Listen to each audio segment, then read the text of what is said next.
Am I the jerk for refusing to marry my cousin because he has been stalking me at family gatherings ever since we broke up? Now, before everyone freaks out, I'm from Pakistan. Cousin marriage is very normal here, and I would say it's especially so in my family. If possible, I would like to get advice from brown people because the white people solutions like cut them off and going no contact are not an option at all. So I, 22F, was recently asked for my hand in marriage. My aunt, father's sister, brought a marriage proposal for me for her youngest son, 25M.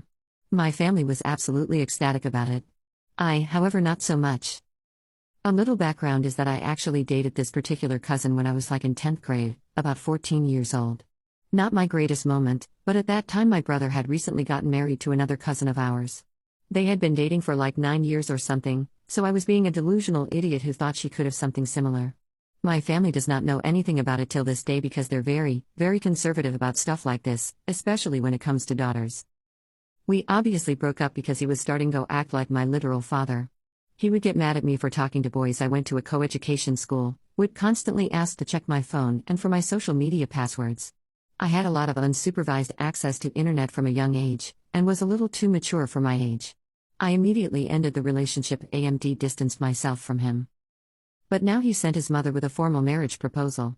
My father was obviously ready to agree the moment they came over, but thankfully he decided to ask me for my opinion before giving an answer back. I refused because that guy was literally my ex, and had been kind of stalking me at family events and stuff since the breakup. Now I'm being guilt-tripped, emotionally blackmailed, and literally threatened by my family for refusing. I'm so confused right now. Because I know that man would be an unbearable husband. He was a controlling boyfriend, and he'd be worse as a husband. On top of that, my cousin is constantly messaging me and urging me to agree. He's making promises and whatnot. So I just want to know, am I a jerk? Should I just give in and accept my fate because I literally cannot see any other way out of this? Update. So it's been a day or two since I had a talk with my parents, my cousins, and a religious scholar that taught me as a child.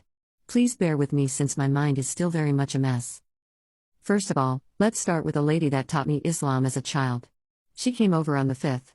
My father wasn't home, so she talked with my mother. Basically, that lady, bless her heart, went off on my mother. She was literally screaming about how wrong they were and whatnot. I actually cried seeing her defend my decision like that because she was the first person on my side. My mother looked very ashamed, but was still defending her decision. Eventually, my mother asked the lady to leave. I was slapped for talking about family matters with strangers. Next comes my parents. My father came home in the evening and my mother immediately told him about my stunt. I was scolded, berated, and called every name in the book. I tried having a conversation with them, tried explaining my side, but it was all just useless. It was clear that their mind was made up. So in a moment of pure anger and pain, I threatened to end my own life if they tried forcing me further.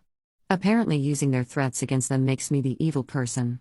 But thankfully they've been sort of quiet since then and haven't really tried to talk to me about the marriage any longer. As for my cousin, I met with him yesterday. I called him and asked to meet during my internship hours as to not make it suspicious. That jerk thought in his delusional little mind that I called to reconcile with him. As if I would look at that knockoff, China version of a rat twice. As soon as I started talking and explaining why I didn't want to marry him, he got pissed. We were in the building's parking lot in his car, so he literally started the car, locked the doors, and drove onto the highway so I couldn't get out. I got yelled at for being a batch who didn't understand his feelings, didn't care for him. He threatened to literally force himself on me. Literally do that to me and ruin my honor because I don't want to marry him? I'm so disgusted right now. I agreed with him for a few minutes so he'll drop me back at the building. Thankfully it worked. I haven't told anyone in my family about what he said because I know instead of defending me, they'll ask why I was even in a car with him. I'm just so tired of all of this. I've started to actually want to follow through on my threat. I already know that my life will be hell if I end up getting married to him. He's crazy, absolutely psychotic. I don't know what else to do anymore. Commenter, please get in touch with women's organizations in Pakistan, such as Bedari, and discuss your options. If you decide your freedom is your ultimate goal, you will find a way eventually, even if you have to marry the jerk to further your plan in the short term.